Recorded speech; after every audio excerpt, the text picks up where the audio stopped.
Alhamdulillah wassalatu wassalamu ala Rasulillah wa ala alihi wa ashabihi wa man walah wa ashhadu an la ilaha illallah wahdahu la syarika lah wa ashhadu anna Muhammadan abduhu wa rasuluh.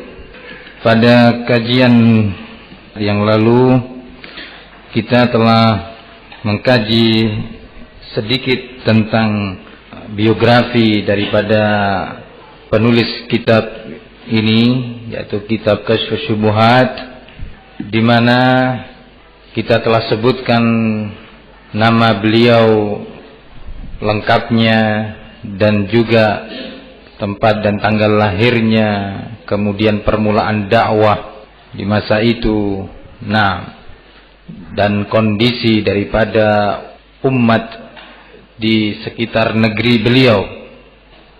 Kemudian melengkapi dari biografi daripada Syekh dan juga dakwahnya, kita telah bahas pada pertemuan yang lalu. Sekarang kita ingin menyebutkan beberapa referensi yang menuliskan tentang kondisi Najd, yakni negeri Najd dan Daulah Al-Utsmaniyah pada masa awal dakwah Syekh atau bahkan sejak sebelum lahirnya Syekh Muhammad bin Abdul Wahhab rahimahullah. Dituliskan oleh salah satu ulama, yaitu Syekh Dr. Saleh bin Abdullah bin Abdurrahman Al-Ubud. Dia adalah rektor daripada Al-Jami'ah Al-Islamiyah, Universitas Islam Madinah, bernama Syekh Saleh Al-Ubud. Buku ini ditulis dalam 2 jilid sebagai disertasi atau risalah doktora untuk meraih gelar doktor di Universitas Islam Madinah. Pada waktu itu beliau masih menuntut ilmu pada masa itu, dan sekarang beliau sudah pada saat ini menjadi rektor Al-Jami'ah Al-Islamiyah. Dalam buku ini disebutkan beberapa hal penting sebagai bukti bagi ahli sunnah wal jamaah, dan dalam rangka untuk membongkar dan mematikan syubhat hizbiyin yang menuduh Syekh Muhammad bin Abdul Wahhab telah melakukan al-khuruj. Ini penting, akan saya sebutkan dengan referensinya yang dituliskan oleh Syekh dalam disertasi doktor ini tadi. Beliau sebutkan di dalam tulisannya ini, kata beliau, amma Najd fa innaha mundu muddatin tawilatin qabla zuhuri da'wati Syekh Muhammad lam tashhad sultanan qawiyan salihah. Sesungguhnya Najd sejak masa yang panjang sekali sebelum munculnya dakwah Syekh Muhammad. Coba perhatikan, negeri Najd sejak sebelum munculnya dakwah Syekh Muhammad bin Abdul Wahhab, dalam waktu yang cukup panjang, tidak pernah menyaksikan adanya kekuasaan yang sangat kuat yang bisa membawahi Najd, yang bisa menguasai dan mengatur Najd. Di mana Najd pada waktu itu dijelaskan di sini, karena ini panjang sekali, dikuasai atau banyak didominasi oleh ketentuan-ketentuan qabail, ketentuan-ketentuan kabilah di dalam urusan-urusan mereka. Terjadi di Najd pada masa itu pertempuran satu kabilah dengan kabilah yang lainnya, satu negeri dengan negeri yang lainnya, saling membunuh, saling merampok di antar mereka. Dan hukum yang diterapkan pun di Najd pada masa itu adalah hukum yang jauh dari Islam. Apa hukumnya seseorang yang membunuh? Dalam Islam adalah qisas, tetapi sama sekali tidak diterapkan hal yang seperti ini. Adanya yang mereka terapkan adalah ketentuan-ketentuan, kesepakatan-kesepakatan kabilah, kesepakatan-kesepakatan masing-masing negeri. Ini yang ada. Seorang pencuri, yang semestinya dalam Islam Allah nyatakan wasariqu wasariqatu faqta'u aydiyahuma aw aydihuma. Pencuri laki maupun wanita hendaklah dipotong kedua tangan mereka atau tangan keduanya. Yang semestinya seperti ini sama sekali tidak dikenal hukum ini dan tidak diterapkan oleh mereka. Ini kondisi Najd pada masa tersebut.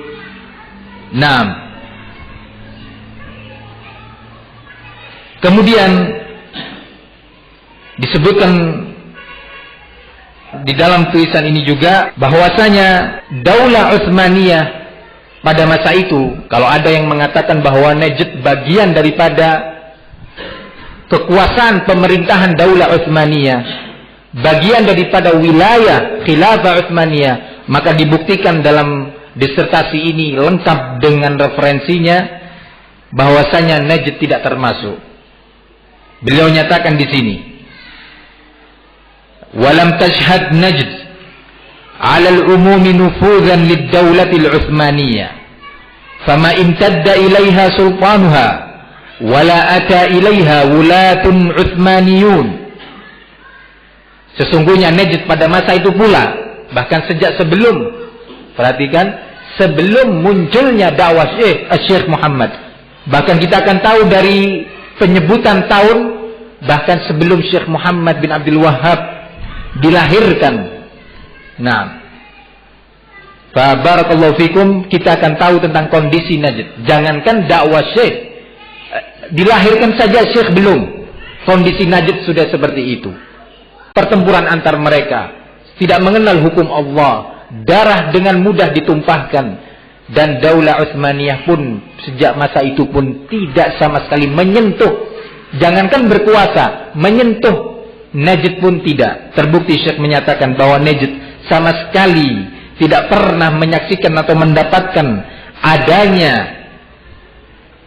penerapan kekuatan hukum dari Daulah Utsmaniyah. Sama sekali, kata Syekh, tidak pernah sampai kekuasaan Daulah Utsmaniyah ini ke Najd. Dan tidak pula pernah datang ke Najd penguasa-penguasa dari Daulah Utsman. Tidak pernah datang ke Najd.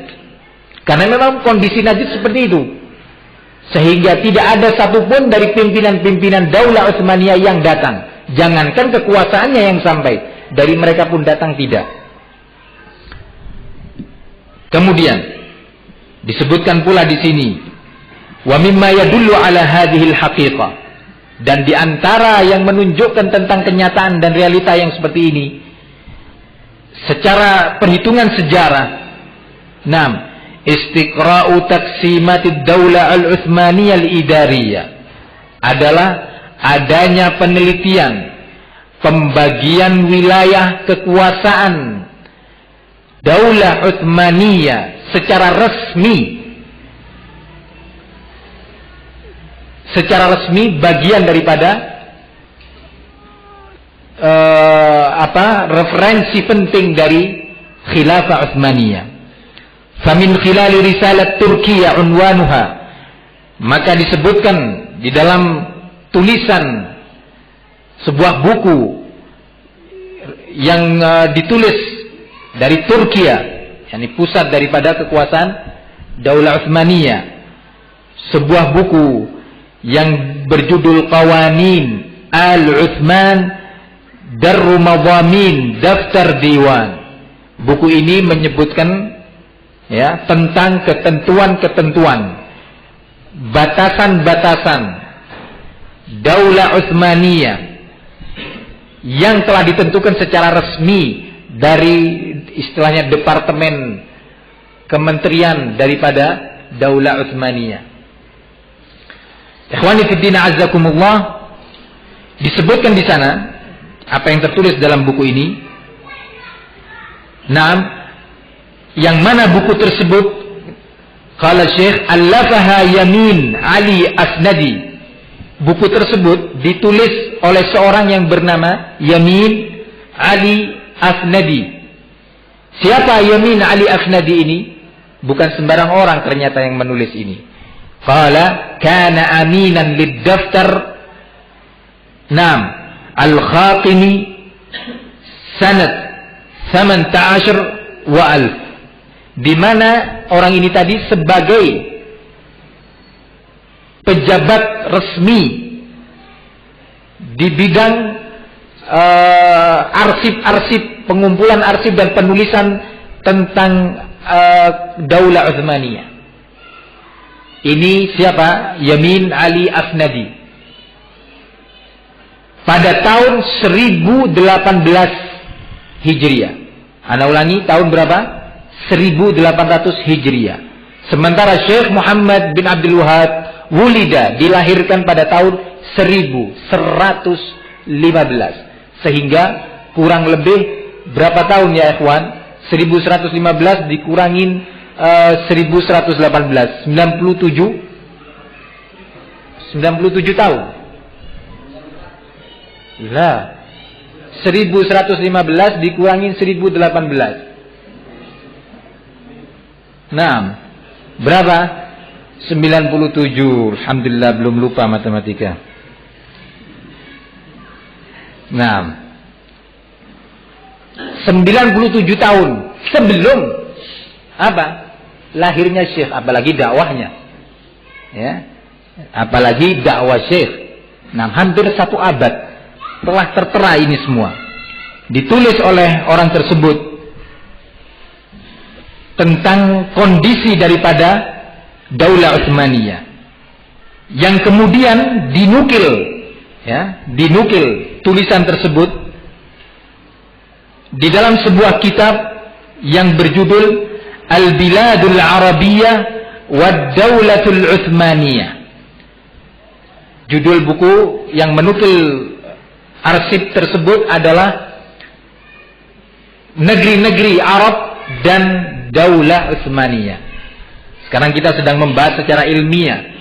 Nah, supaya menghindarkan dari qila wa qal. Dan ini dipertanggungjawabkan tulisan ini dalam disertasi Al-Syekh Saleh Al-Abud hafizahullah. Dinyatakan di dalam tulisan tersebut, qala min hadhihi ar-risalah, min khilali hadhihi ar-risalati tabayyan annahu mundu awail al-qarn al-11 al-hijri kanat daulatu al-Uthman tanqasimu ila 32 iyalatan ila 32 iyala. Maka disebutkan dalam buku tersebut dengan jelas bahwasanya sejak awal abad ke-11, abad ke-11 itu artinya 1000 sekian. Kalau abad ke-12 berarti 1100 sekian. Syekh lahir pada awal abad ke-12. Nah, sementara ini disebutkan sejak awal abad ke-11, yakni 100 tahun kurang lebih jaraknya dengan kelahiran Syekh, bahwa Daulah Utsmaniyah terbagi menjadi 32 wilayah provinsi. Nah, 32 wilayah, atau kalau dalam bahasa kita boleh dinamakan provinsi lah. Nah, minha arba'ashar iyalatan Arabiyyah. Dari 32 wilayah tersebut terdapat 14 wilayah dari negeri-negeri Arab. Jadi negeri-negeri Arab yang di bawah kekuasaan Daulah Utsmaniyah ada 14 wilayah dari 32 wilayah yang dibawahi oleh Daulah Utsmaniyah. Naam. Wa biladu Najd laysat minha. Sementara Najd yang itu bagian daripada Jaziratul Arabiyah tidak termasuk dari 14 yang disebutkan dalam arsip peta wilayah Daulah Utsmaniyah. Najd tidak termasuk dari 14 ya, wilayah Daulah Utsmaniyah dari sekian wilayah negeri-negeri Arab di Jaziratul Arabiyah. Nah, ma'ada al-Ahsa, selain negeri Al-Ahsa. Ada sebuah negeri namanya Al-Ahsa. Nah, negeri Al-Ahsa ini yang sudah kita sebutkan pada kajian yang lalu. Siapa yang bisa menyebutkan tentang kasus negeri Al-Ahsa? Ghairuka ya Zubair. Ghairuka ayyuha. Nah, siapa yang bisa menyebutkan antum? Siapa namanya? Nah, antum. Negeri Al-Ahsa, masih ingat sesuatu tentang negeri ini? Sudah disebutkan ya? Kajian lalu sudah. Nah, Adi, apa itu negeri Al-Ahsa? Naam, antum? Al-Ahsa itu dalam perekonomian di negeri Uyainah. Terus? Itu amirnya itu ditekan kalau dakwanya saya itu enggak. Ahsansa. Yakni Al-Ahsa ini mirip kalau di zaman kita singkatnya kayak IMF. Nah, yang menekan negeri Uyainah untuk mencegah dakwah tauhid, untuk mengeluarkan Syekh Muhammad bin Abdul Wahab dari tanah kelahirannya dan menghentikan dakwahnya di negeri Uyainah. Ini Al-Ahsa. Kayak IMF. Kalau nggak ikut aturan, berhenti bantuan. Kelabakan.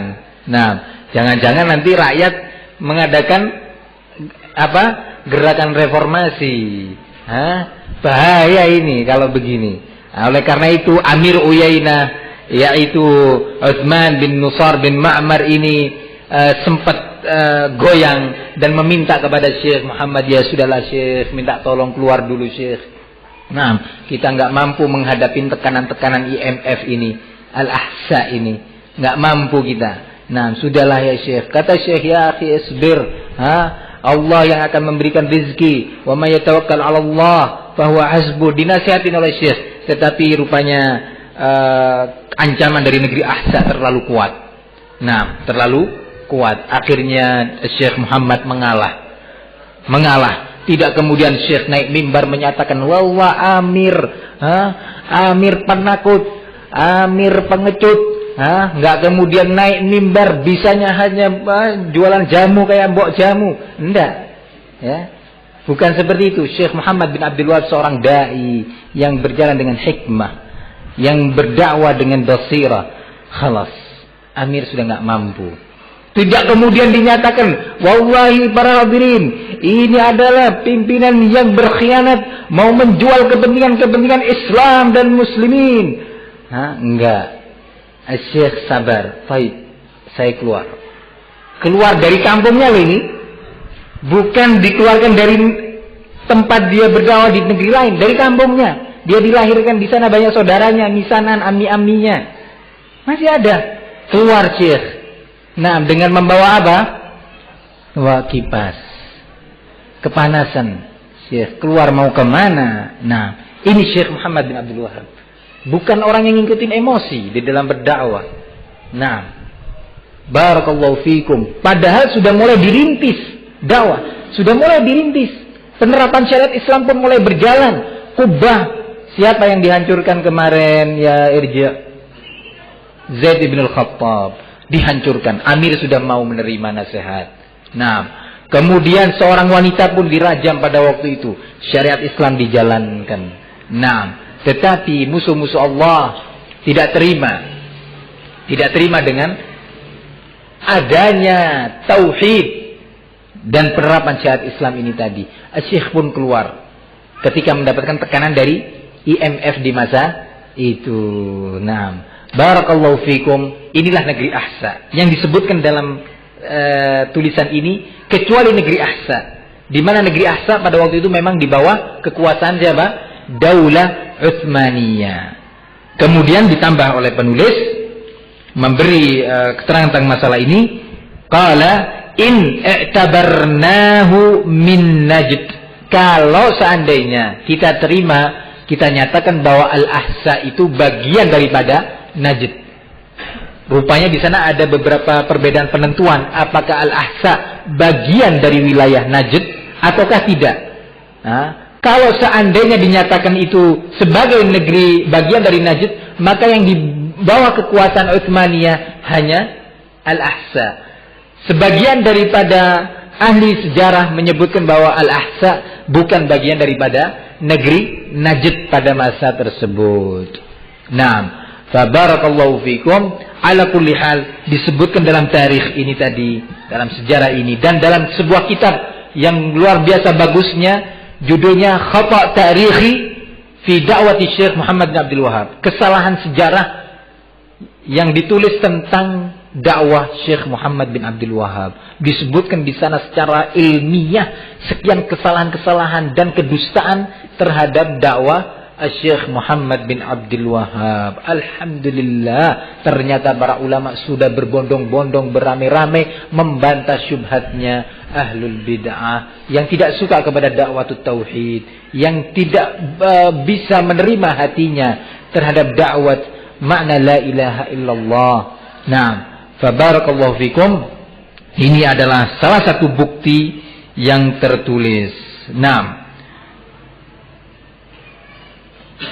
summa, walaupun toh begitu disebutkan, walaupun memang ahsa di bawah kekuasaan Daulah Al-Utsmaniyah, disebutkan di sini, summa inna nufudal Utsmaniyin ma labisa an dha'ufa fi jaziratil Arab natijatan limusyakalihim ad-dakhiliyah atau limasyakilihim ad-dakhiliyah wal kharijiyah.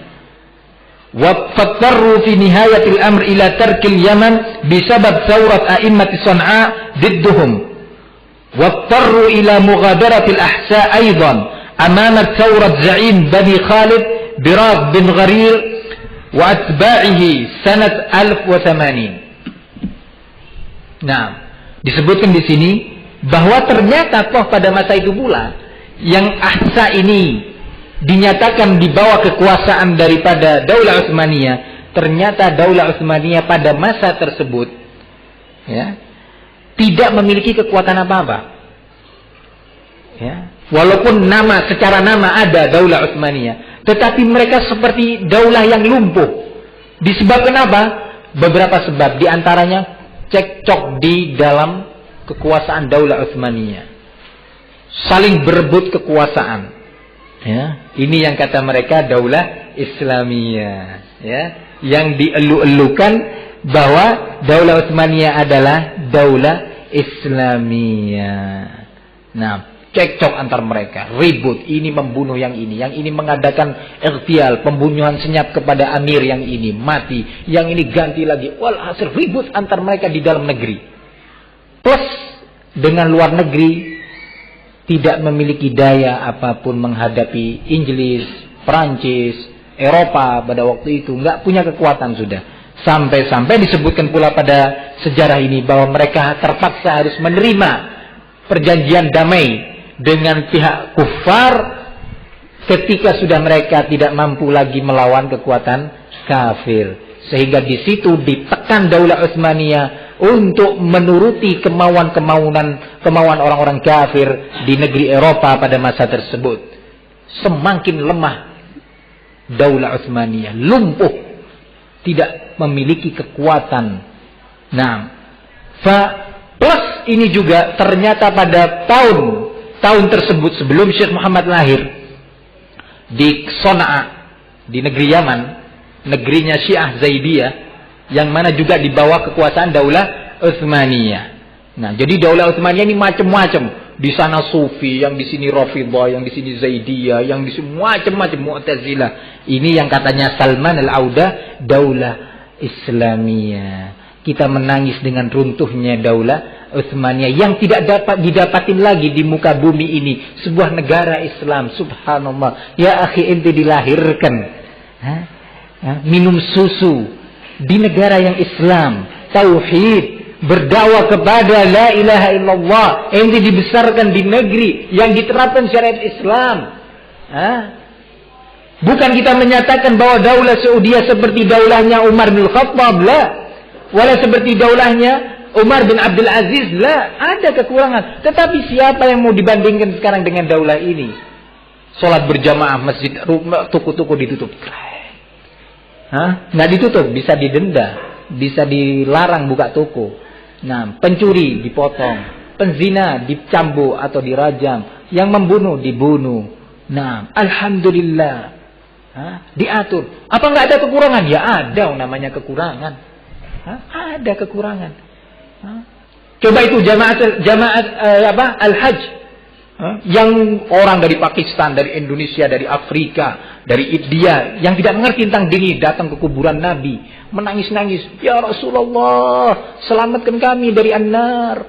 Ya Rasulullah, saya mengalami kesempitan rizki. Ya Rasulullah," nangis. Itu dilarang oleh pemerintah Saudi. Dilarang. Ayo, minggir. Ayo, jalan terus. Nggak boleh.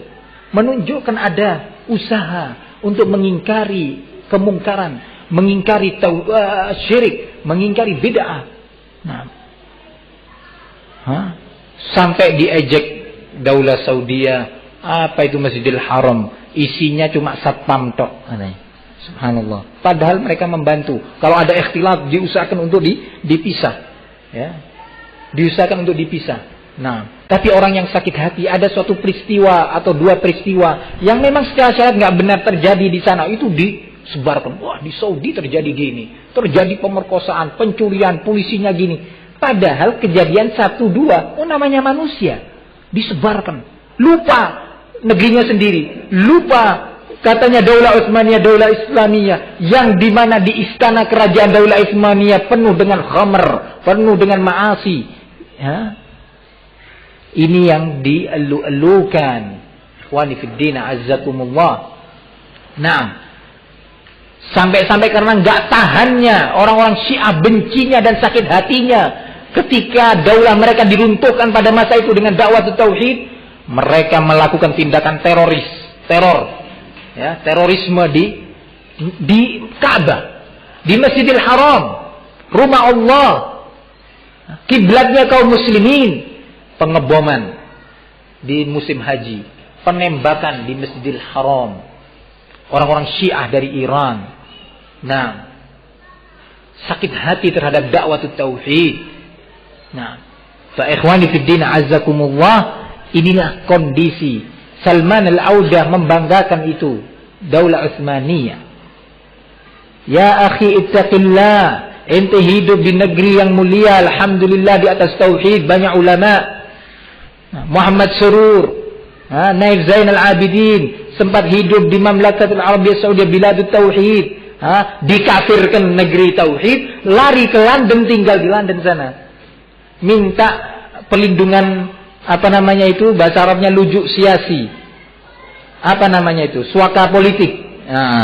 Tinggal di mana? Di London. Loh, Anda dengan tentram tinggal di di Biladul Haramain, dikafirkan daulah itu, terus anda nggak rela tinggal bersama muslimin, malah rela untuk tinggal bersama orang-orang kafir di London. Kemana pemikirannya? Nah, fabarakallahu fikum, dakwah tauhid ini banyak musuhnya ya ikhwan. Nah, banyak yang berusaha untuk mengkaburkannya, di antaranya melalui fakta sejarah seperti ini. Nah, alhamdulillah kita telah mengerti. Para a'immah di Son'a, pimpinan-pimpinan di Son'a, ulama di Son'a dari ulama Zaidiyah, Syiah Zaidiyah, itu mengadakan pemberontakan, ingin melepaskan diri dari Daulah Utsmaniyah. Kesempatan Daulah Utsmaniyah dalam keadaan lumpuh. Nah, berontak mereka. Loh, kok nggak pernah disebut ini pemberontakan? Nah, nggak cukup sampai sana, Al-Ahsa juga. Ahsa di sini ada qabail yang kuat-kuat. Kesempatan pada waktu itu pun akhirnya mengadakan gerakan separatis juga. Lepaslah Yaman, Son'a, lepas pula Al-Ahsa. Ini terjadi pada tahun berapa? Dijelaskan dalam sejarah, terjadi pada tahun 1080 Hijriah. Yakni kurang lebih 35 tahun sebelum kelahiran Syekh Muhammad bin Abdul Wahhab. Nah, ini kondisi Najd pada waktu itu. Sementara Al-Hijaz, kalau Hijaz beda dengan Najd. Hijaz itu meliputi Makkah dan Madinah. Ini masuk daripada Hijaz. Pada masa itu juga disebutkan di sini. Wa ammal Hijaz faqad kana yahkumuhu al-ashraf tahta sultan ad-Daulah al-Utsmaniyah. Wa fil qarni ats-tsani 'ashar ibtida'an min awwalihi kana haula al-ashraf fi munaza'at bainahum wa hurub kanat taqumu bainal akh wa akhihi wal ammi wa ibni akhihi wa tuhdaru fiha ad-dima wa tustahallu al-hurumat. Sementara Hijaz pada masa tersebut memang di bawah kekuasaan Daulah Utsmaniyah. Pada masa itu Hijaz jauh dari Najd. Nah, negeri yang berbeda. Nah, di mana pada abad ke-12 Hijriah, ya, pada awal-awal abad itu sebelum Syekh juga dilahirkan, di negeri Hijaz, Makkah dan sekitarnya juga terjadi perselisihan perebutan kekuasaan. Ya, yang ini diangkat jadi amir, nggak lama ya tiba-tiba sudah dibunuh. Siapa yang bunuh? Ponakannya sendiri. Nah, perebutan kekuasaan, naik ponakan. Baru berjalan, nggak lama terbunuh lagi. Siapa yang bunuh? Saudara misannya, Ibnu Ammih. Nah, bunuh lagi. Terus ini kondisi Hijaz, yakni dalam keadaan carut marut, dalam keadaan hukum-hukum Islam nggak bisa diterapkan. Ini yang katanya Daulah Islamiyah. Nah, rame-rame mengangkat spanduk, wanitanya juga ikut keluar demonstrasi di jalan-jalan menangisi runtuhnya atau sekian puluh tahun runtuhnya Khilafah Utsmaniyah. Yang mau ditangisin apa ya akhi? Nah, apa yang mau ditangisi? Nah, Fabarakallahu fikum. Kesian itu anak-anak mahasiswa. Nah, yang putra nggak ngerti gimana wudhu yang benar, masih musbil, ya, masih potong lehyahnya, nggak ngerti kalau ini perintah Rasul bagian daripada syariat Islam, menjerit-jerit syariat Islam, tetapi Anda telah mengikuti caranya orang-orang kafir, menjerit-jerit di jalan, nggak ngerti apa itu tauhid. Subhanallah, lah kapan syariat Islam bisa diterapkan ya akhi? Kalau generasinya seperti ini. Nah, fa barakallahu fikum. Inilah sekilas tentang Daulah Al-Utsmaniyah. Sebelum kita memasuki kitab Kashfus Syubhat, ada yang perlu disampaikan sebelum kita memulai? Kalau tidak ada, kita mulai. Pada hari ini kita memasuki kitab Kashfus Syubhat. Letak kekhususan Kashfus Syubhat adalah menyebutkan syubhat-syubhat al-musyrikin dan ahlul bid'ah, diletakkan oleh Syekh pada tempatnya masing-masing dan dibantah oleh Syekh syubhat-syubhat tersebut. Nah, dengan dalil-dalilnya. Ini inti daripada kitab Kashfus Syubhat. Nah, baik, kita baca. Qala al-muallif Al-Syekh Muhammad bin Abdul Wahhab bin Sulaiman bin Ali At-Tamimi An-Najdi rahimahullah. Bismillahirrahmanirrahim. I'lam rahimakallah anna tauhida huwa ifradullah subhanahu bil ibadah wa huwa dinur rusul alladhi arsalahumullah bihi ila ibadihi fa awwaluhum Nuh alaihi salam arsalahu Allah ila qaumihi lamma ghalaw fis salihin waddan wa suwa'an wa yaghutha wa ya'uqa wa nasr waddin wa suwa'in wa yaghuthin wa ya'uqa wa nasr. Nah, kita bahas dari waktu yang tersisa ini. Asy-Syaikh rahimahullah memulai tulisannya ini dengan basmalah. Sudah sering kita bahas kenapa para penulis kitab, para ulama memulai tulisan-tulisan mereka dengan menyebutkan basmalah. Disebutkan beberapa alasan dalam hal ini. Pertama diantaranya adalah iqtidaan bi kitabil aziz, dalam rangka mencontoh Al-Quran, kitabullah al-aziz, di mana setiap ayat atau setiap surat di dalam Al-Quran, setiap surat di dalam Al-Quran kecuali surat Bara'ah dimulai dengan basmalah. Jadi alasan pertama apa? Mencontoh Al-Quran. Yang kedua, imtithalan waqtidaan bi nabiyillahi subhanahu azza wa jalla bi nabiyillah Muhammadin sallallahu alaihi wasallam fi murasalatihi wa mukatabatihi dalam rangka mencontoh, meniru sunnahnya Nabi Muhammad sallallahu alaihi wasallam, di mana beliau kalau menulis surat kepada penguasa-penguasa pada masa itu di dalam mengajak mereka ke dalam Islam, mengajak mereka untuk bertauhid kepada Allah, Rasulullah memulai suratnya dengan Bismillah min Muhammadin Rasulillah ila fulan dan seterusnya. Dimulai dengan kalimat Bismillah. Hal ini diriwayatkan oleh Al-Imamul Bukhari. Kisah ini diriwayatkan oleh Al-Imamul Bukhari dalam Kitabul Jihad. Naam. Di mana Rasulullah sallallahu alaihi wasallam ketika menulis surat kepada mereka memulai dengan basmalah. Naam. Fa barakallahu fikum, ketika Rasulullah menulis surat kepada pimpinan Romawi, Herakl atau kita kenal dengan Heraklius, ketika menulis surat kepada dia disebutkan pada awal suratnya dengan kalimat bismillah. Ini alasan yang kedua.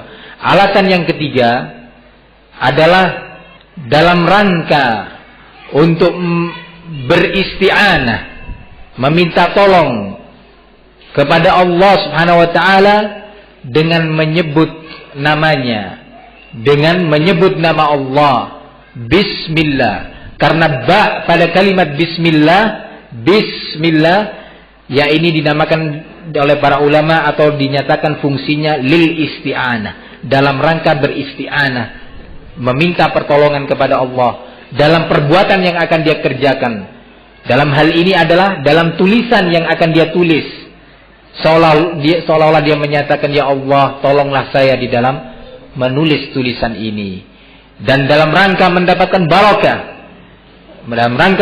barokah dengan menyebutkan atau memulai dengan penyebutan nama Allah ketika hendak menulis bismillah dengan nama Allah, diharapkan diberi oleh Allah barokah tulisannya sehingga bermanfaat sampai kepada yang membutuhkannya, sehingga bermanfaat bagi penulisnya di masa hidupnya dan setelah meninggalnya.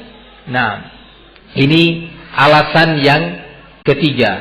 Kemudian juga ternyata hal ini merupakan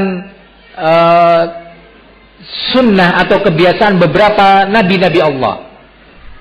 Menulis bismillah di dalam tulisannya atau awal tulisannya adalah salah satu cara atau sunnah beberapa nabi-nabi Allah Subhanahu wa taala. Di antaranya adalah Nabi Allah Sulaiman ketika menulis suratnya kepada Ratu Saba, namanya bukan Balqis, terkenal di kalangan awam namanya Balqis, ya, tetapi tidak disebutkan nama ini di dalam Al-Quran maupun dalam Sunnah, sehingga kita tidak bisa menetapkan bahwa nama Ratu Saba adalah Balqis.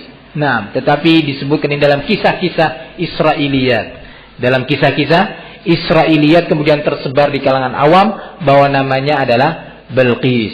Nah, tetapi kita menyebutkan dengan nama Malikat Saba, Malikah As-Saba, yakni Ratu negeri Saba. Di mana negeri Saba itu? Di Yaman sekarang ini. Nah, barakallahu fikum, ketika Nabi Allah Sulaiman menulis surat kepada Ratu Saba, Malikat Saba ini tadi menyatakan innahu min Sulaimana innahu bismillahirrahmanirrahim. Nah, disebutkan kalimat bismillah. Nah, baru setelah itu Nabi Sulaiman menyebutkan apa yang dimaui di dalam dakwahnya tersebut yang beliau tulis dalam suratnya. Naam. Barakallahu fikum, ini ternyata juga sunnah beberapa nabi Allah Subhanahu wa taala. Ikhwani fid din azzakumullah, di sana disebutkan sebuah hadis yang sering dijadikan oleh sebagian ulama sebagai dalil tentang disunnahkannya memulai tulisan atau ucapan atau perbuatan dan yang semisalnya dengan bismillah, yaitu hadis Anas bin Malik dan yang lainnya dengan lafaz kullu amrin dzibalin la yubda'u fihi bi bismillahirrahmanirrahim fahuwa aqta. setiap perkara ya yang tidak dimulai dengan bismillah, maka perkara tersebut terputus dari barokah. Secara makna mungkin saja benar, secara makna mungkin saja benar, tetapi hadis ini tidak pernah diucapkan oleh Nabi Muhammad sallallahu alaihi wasallam. Walaupun secara makna bisa-bisa saja benar. Nah, perlu dibahas, tetapi secara sanad hadis ini tidak sah dan sangat lemah.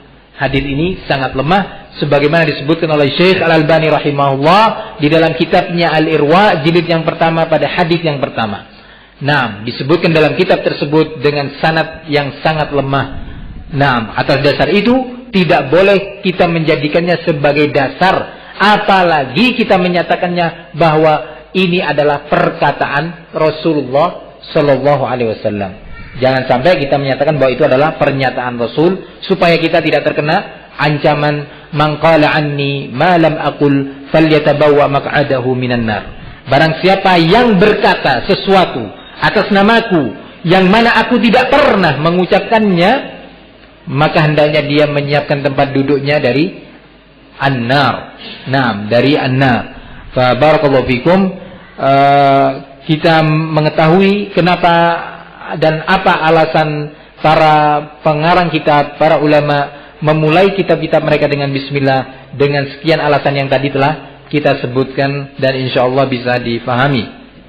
Kemudian yang berikutnya, i'lam rahimakallah, ketahuilah, kata Syekh, semoga Allah merahmati kamu. Nah, di sini ada beberapa hal penting yang sudah pernah kita bahas dalam kitab Thalathatul Usul.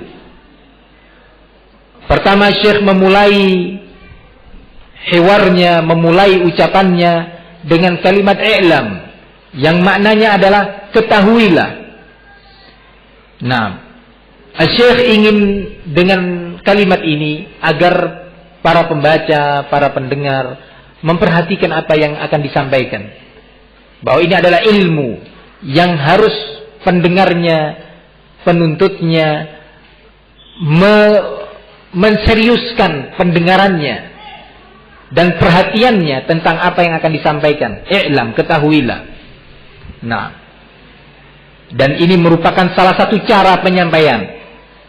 Ya, salah satu cara penyampaian dengan cara penegasan seperti ini, atau dengan cara barakallahu fikum tanya jawab. Nah, ini dicontohkan oleh Nabi, dicontohkan oleh Rasul sallallahu alaihi wasallam ketika Rasulullah bersama Mu'adz di atas himar, di atas sebuah keledai. Rasulullah ingin memberi sebuah ilmu kepada Mu'adz. Tidak kemudian Rasulullah menyatakan apa yang ingin beliau sampaikan tentang ilmu tersebut secara langsung, padahal Mu'adz ada di belakangnya yang bisa mendengar apa yang akan disampaikan oleh Rasulullah dengan jelas. Tetapi Rasulullah menyatakan, ya Mu'adz, atadri ma haqqullahi 'alal ibad wa ma haqqul ibadi 'ala Allah. Wahai Mu'adz, tahukah engkau apa itu hak Allah dari hamba-hambanya dan apa itu hak hamba-hamba Allah dari Allah? Mu'adz menjawab, qultu Allah wa rasuluhu a'lam. Aku katakan Allah dan Rasulnya saja yang tahu tentang jawabannya. Di sini Rasulullah ingin menarik perhatian Mu'adz supaya perhatiannya serius dan dengan mudah dia fahami, kemudian dia hafal ilmu tersebut. Baru setelah itu Rasulullah menyampaikan tentang jawabannya. Dan yang seperti ini sering Rasulullah ketika duduk di tengah sahabatnya ingin memberikan beberapa hukum-hukum syariat.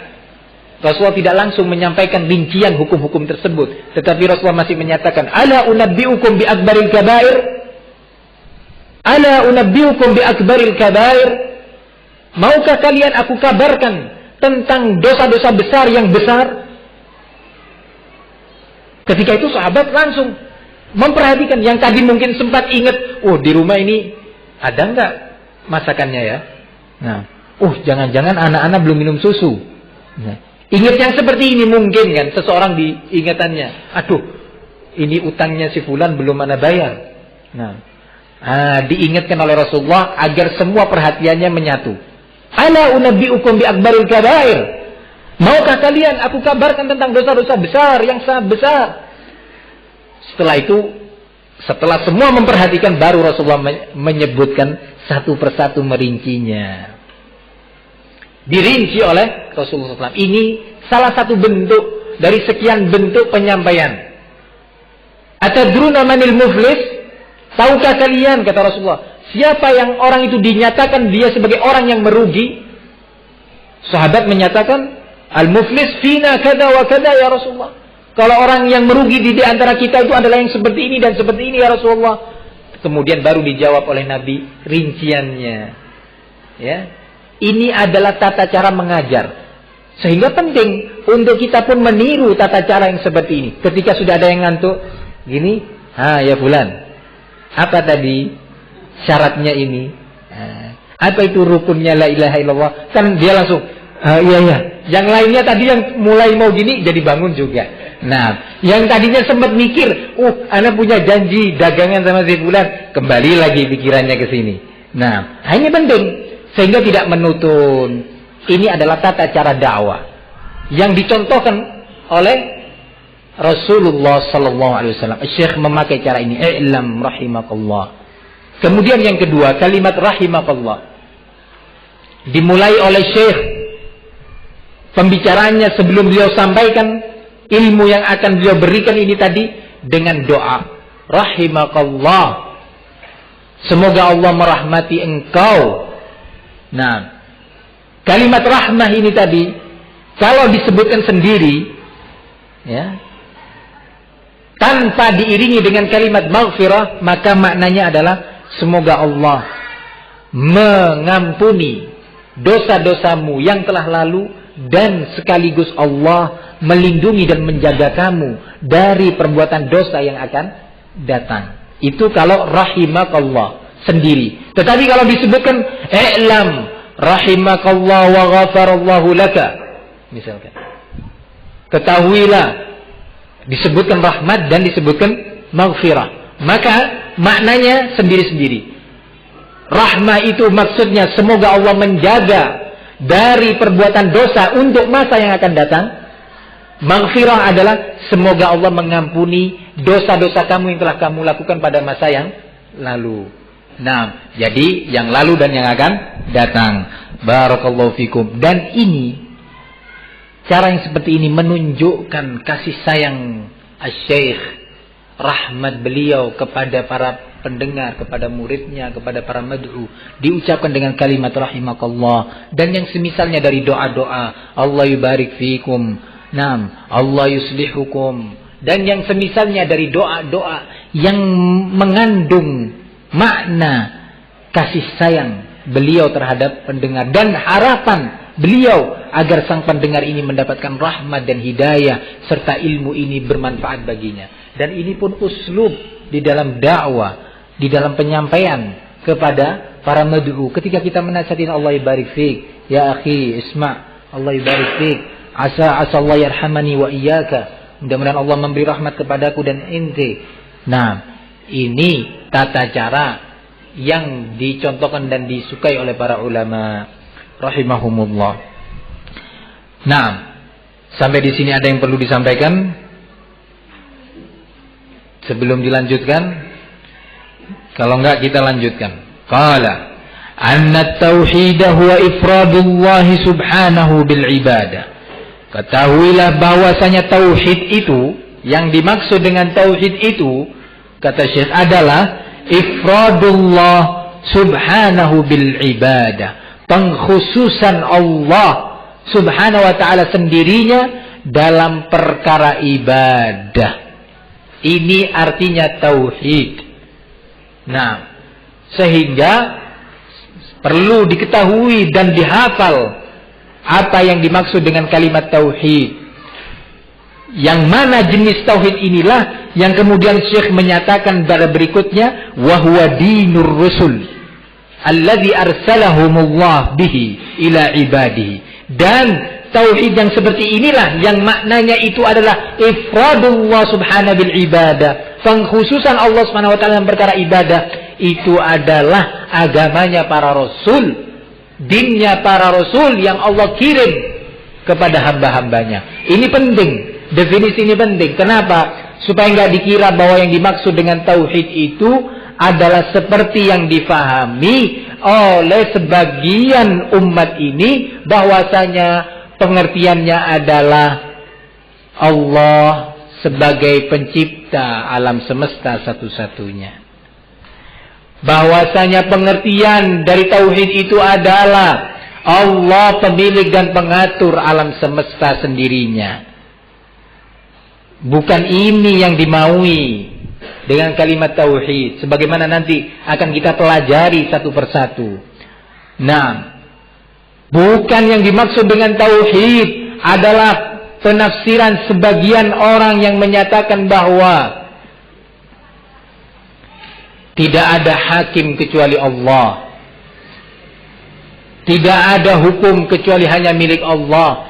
Kita menyatakan benar pengertian ini secara makna betul, bahwa tidak ada pencipta hanya Allah, tidak ada pemilik dan pengatur alam semesta kecuali Allah, tidak ada hakim kecuali Allah, tidak ada hukum kecuali milik Allah yang menentukannya, betul.